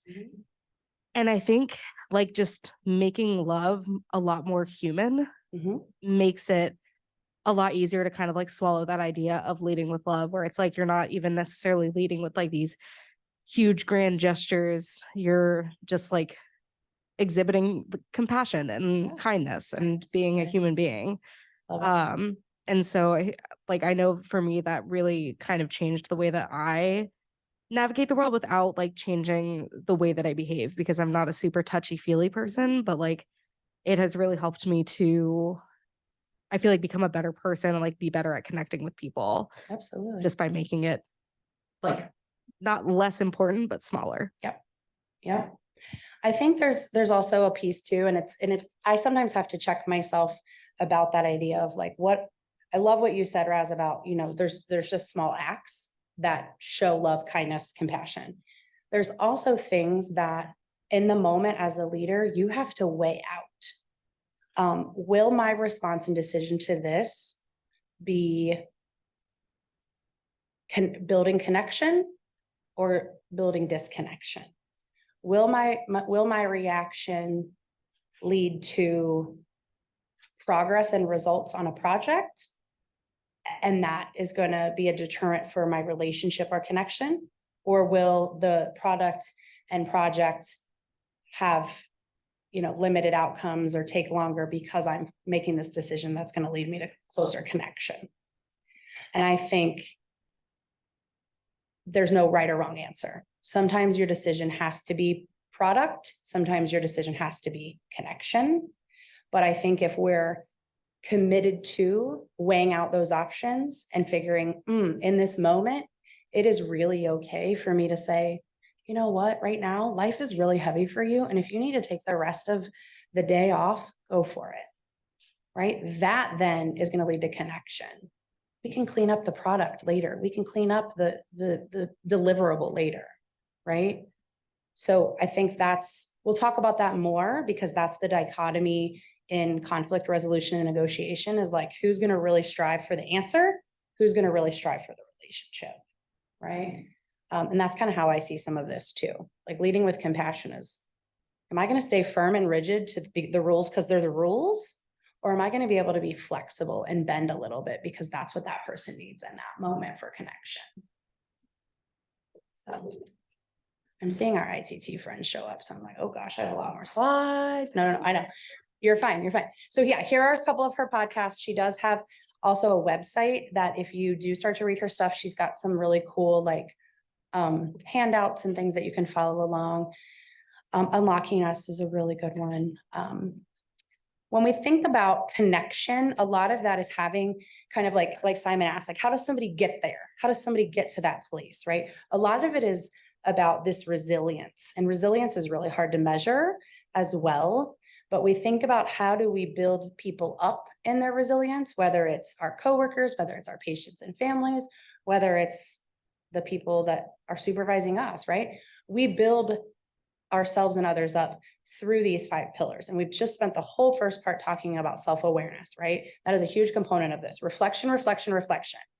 The reason that we spend the entire semester talking about self-reflection is because it is the crux of every other leadership skill. If you cannot self-reflect, you cannot be an effective communicator. If you cannot self-reflect, you are going to have a very hard time on an interdisciplinary team. Sally and I and the faculty meet once a month. And one of the major takeaways is always, how do we reflect to be better educators? How do we self-reflect to be more responsive to the different types of learners or the different types of folks that even, not even make it through our doors into the LEND program, right? But always, always, always self-reflecting. The next is, Jen had this in here. I'm going to come back to this. Having a purpose, right? So I love this image, the idea of like, you have a Venn diagram of what do you love? What are you good at? So what are your skill sets? What does the world need? And then how can you be paid for it, right? And where that meets in the middle, that's your why. That's your flow. That's your vitality, right? If you're really firing on all those cylinders where you're given your passion, you're feeling like you're contributing to a mission, it is your calling, right? That is kind of where we want you to get to at some point. It does not have to be by May 2nd when we graduate, April 30th, whatever, but get there someday, right? Working always towards that purpose. Mindfulness is really important. I know mindfulness, when I first started in graduate school, mindfulness was literally an infant.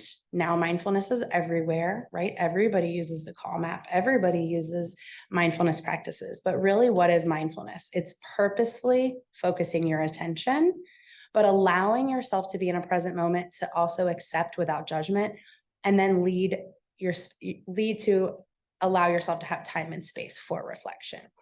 So it can be informal or formal. I think, these are just some images of like, you can be mindful while you're washing dishes. You can be mindful while you're brushing your teeth.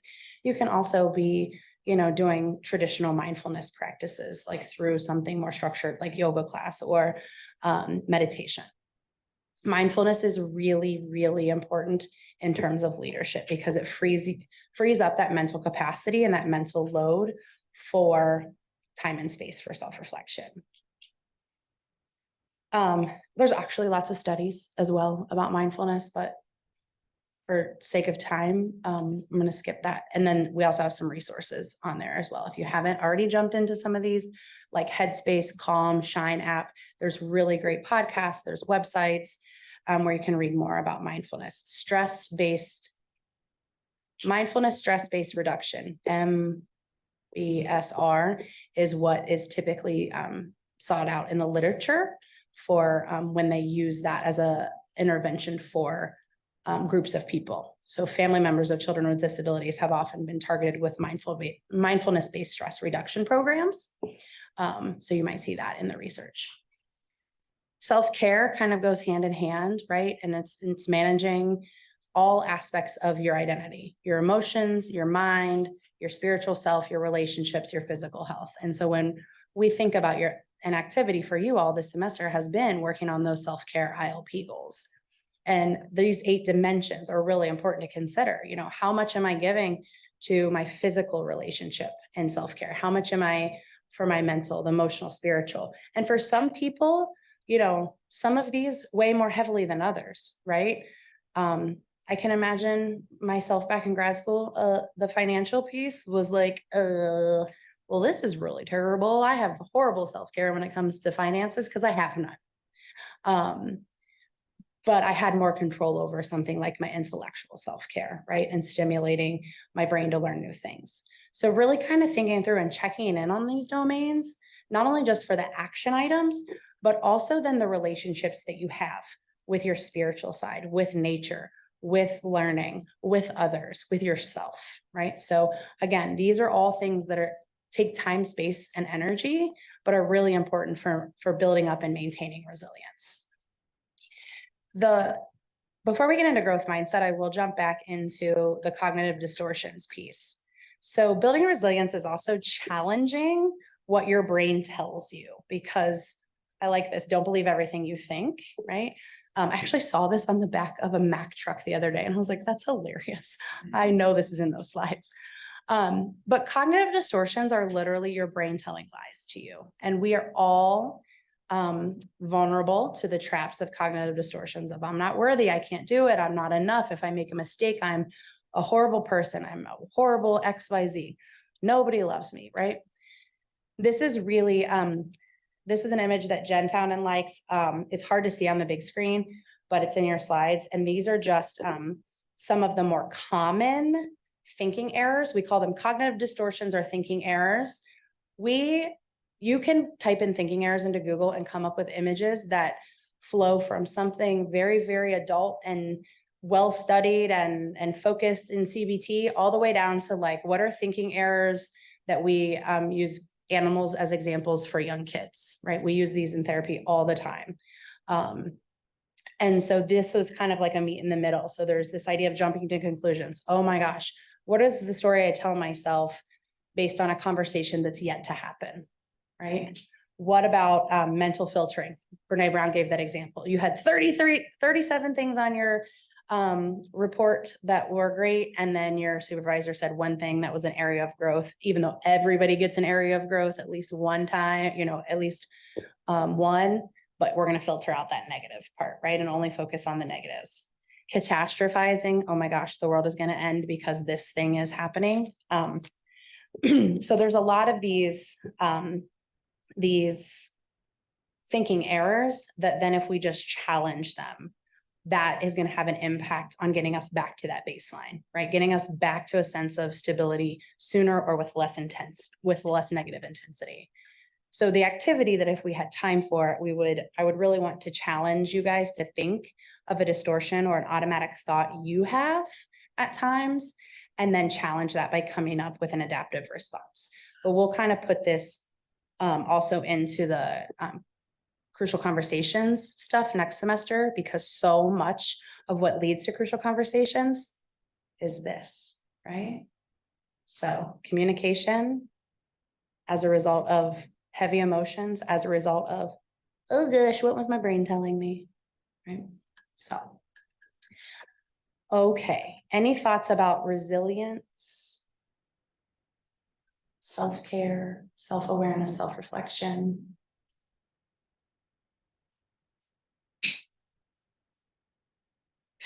So growth mindset, I think many of you have heard of this, but really the whole idea behind growth mindset is this power of yet, right? So there's a lot of research actually in K-12 education about reframing the way in which children approach activities. So there is something, no, we've done this. So at orientation, remember when I set you guys up for like the moon landing or whatever, and you had to work as a team to figure out, or you were lost at sea, I think. So those type of novel activities, guess who does the best on those types of novel activities? Huh? Those with the growth mindset. Those with a growth mindset, but who are those with a growth mindset? You think about one category of people. Young kids. Young kids, kindergartners do the best on novel group work because they don't carry the weight of their experiences the way adults do. They're like, sure, try it. Why not? Right? Because they carry a growth mindset. And so it's this idea of if we can keep that going and not stifle them in our education system, then we build adults that have growth mindset, right? So it's, I can't do this yet, right? I always tell myself, I can't cook yet. One day though, one day I might learn. It's definitely not going to be today, but one day I'm going to learn. Or this system isn't working yet. So it can be applied to the individual, a community. It can be applied to a wider system or an agency. This process doesn't work yet. How am I going to contribute to the success of making it work? Right? So it can be, again, internal or wider community. This is Carol Dweck. She's the researcher who has studied growth mindset, and her book is called Mindset. Of course, she has a TED Talk as well. The link is there. And this quote, the growth mindset changes the meaning of effort and failure. And so you'll see a lot too about like, how do we even just like support healthy social emotional development is a lot through praising effort, not praising outcome. So I'm sure Alyssa knows this, having a little one in her life. We don't praise, oh, you did such a great job painting that picture. No, you did such a great job. Or I love how hard you worked on your picture, right? Not your picture is beautiful. Sorry, I should say. See, I can't even do it because I'm so ingrained of like praising only the effort. Like you did so hard painting, good work. No, that it's not that picture is beautiful. It's, oh, I love how hard you tried. You must be so proud of yourself, right? Really building in that effort behind what was put forth, not just grading the outcome. Because who went through school and was like, I just want to get a good outcome? Who really cared if their teacher said you did a good job, good effort?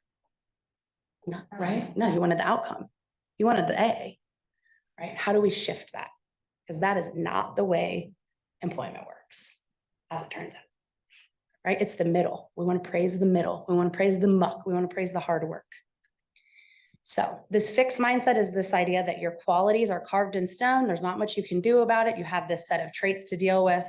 You're kind of stuck. But the growth mindset is that idea that through effort, through learning, through connection, you can grow. Okay. So I like, this is just another graphic, and the graphic that takes us to is success is really driven by grit, which is another hard to study concept, versus frustration or failure is driven by this idea of learned helplessness. And many of you have probably learned what learned helplessness is. It's like that idea of like, oh, if somebody's just going to do it for me, then that means I can't do it, or I can't do it well enough. I'm living this right now with my son, who I realized at 3, he should have been able to put on his own t-shirt. Like, he's only a baby. I just want to put on his t-shirts forever. He's so cute. And then he's like, no, I can't do it. I'm like, no, you can't do it yet, but you have to practice. And this idea of, oh God, you have to really actively, in some instances, work hard against this, not just in little kids, in each other, in your friends, in your colleagues, in the people you supervise, right? It's like, oh, I can't do it. I've always done it that way. Well, no, let's think about how differently we can do it. Let's think outside of the box. Let's challenge the status quo, right? And then that's what takes us to grit. So these are just, this is a slide of links for mindset, but then we get into grit is this idea of, and I don't have time to ask you what your definition of grit is, but the idea of grit is passion meets perseverance. So this is Angela Duckworth. She's a psychologist researcher. And she says grit is living life like it's a marathon, not a sprint. What is that? What does that feel like to you guys?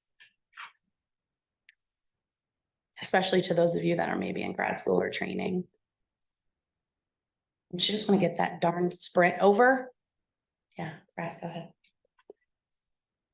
Sorry, I feel like I'm talking a lot, Go but for it. I feel like it's kind of an amalgamation of like everything we've talked about up until now, like not just like the power of yet, but then also that idea of like embracing the suck of like it's not always going to be just like start to finish. Like there's going to be the middle and there's going to be like different challenges that come alongside of it. And if you spend the whole time just like looking towards the end, you're going to be spending a long time waiting for that end. And so it's important to kind of like acknowledge that it's not always going to be a clean point A to point B, and there's going to be sometimes a very long time between point A and point B. Boom. Uh-huh. In an image, what Raz just said in an image, right? Like success is not a straight line. Success is a lot of failures. I can think back to one of my worst failures was when I lost all of my dissertation data 2 weeks before I was set to defend said dissertation. So I had to go back and recollect all the data, go back through IRB, and because I had to collect the data differently the second time around. So I had to get that approved. It sucked, right? But did I learn from that? For sure, right? But it was a big step backwards. It was horrible, right? I saw another hand. Alyssa, yeah. I was just gonna add to that. I feel like that quote also means like living in the moment and taking life as it comes, not looking at the end result, because even though there is a lot that goes into like grad school and being in like a fellowship and things like that, like there's all, and it can be stressful, there's also like really beautiful moments in between that we really have to like live in that moment and really appreciate it. Live and appreciate and embrace the beautiful moments in the middle. I love that. Going off that, I think I have a tendency sometimes to be like, when am I gonna arrive? Yeah. I keep like seeking after like when it's gonna come easy, but I need to change my mindset from just like checking off the boxes to being present and being okay with where I'm at right now, but then like, still having goals to go, but there isn't a point of arrival. It's a continuous upslope, hopefully. Yeah, there's always the next thing, right? And how quickly you get there or how easy it is, that depends sometimes on your effort, the tasks, whatever, but yeah. Yeah, I know why. Is it on? I don't think it's on, Sarah.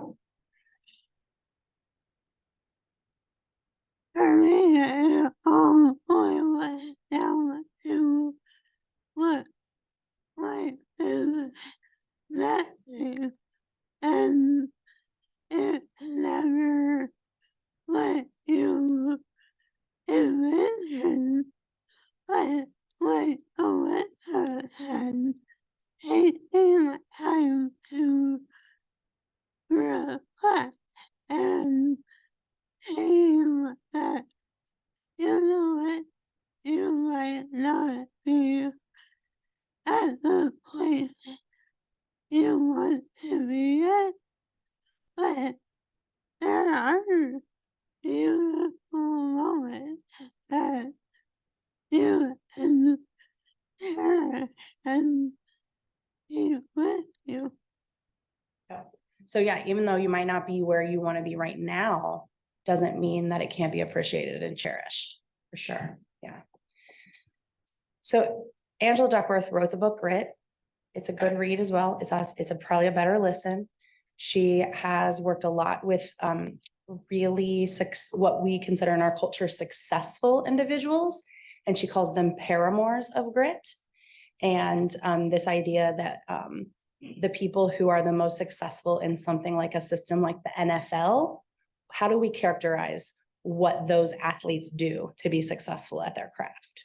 or she also studied West Point cadets. What do we know about them? And really for her, in her research, what it boiled down to was identifying that set of traits and calling it grit. So it's the ability to stick with it and persevere even when you're in the muck, right? So the passion is like, I'm going to stay dedicated. I'm going to stay devoted. I'm going to stay consistent and hold my goals over time. And then that perseverance is how much will do I have to do this?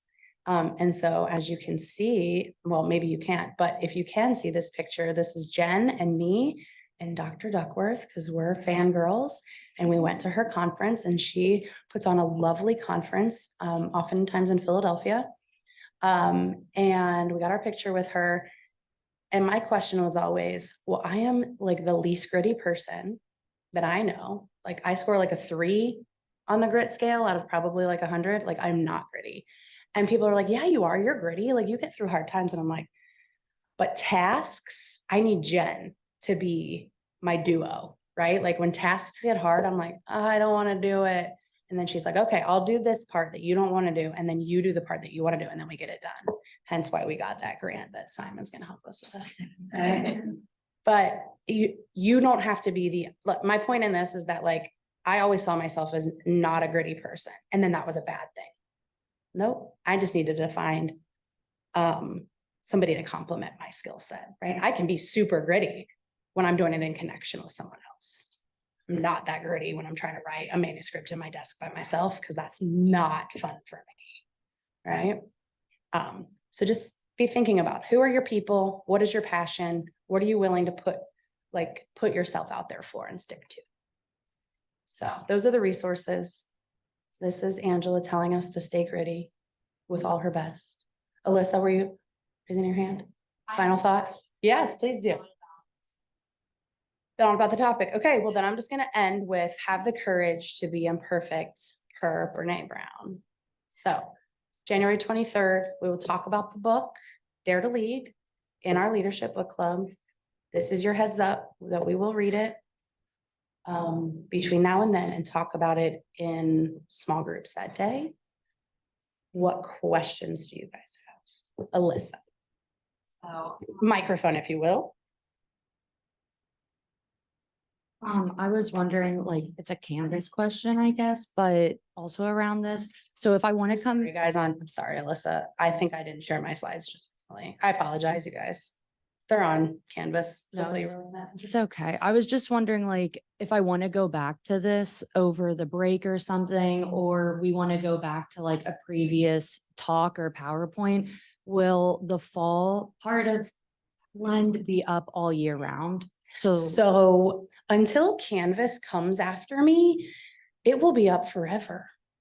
So people that did Lend, like from the time we started using Canvas, which I want to say was like 2018 or 19, those are still there. So until the Canvas gods come for me, everything's still there. You can use it forever. Yes, good, great question. Please do, because I think that's the hard part sometimes about the Lend learning is that all of these things may not pertain to you right now, but you can't predict when they are going to pertain to you. All of these are going to be topics that you will face at some point in your research career, advocacy career, clinical career, parenting journey, marriage and spousal relationships. Like you will come away with something from these things. It just might not have resonated today because it didn't come up for you right around this time in your life. So yeah, go back, use them. Yeah, that's your library. Other questions? Great. Well, we have at least 5 minutes while we wait for our other ITT friends to join us. And then Sally and Lindsay will get us going with our final ITT session of the semester. Thank you, guys.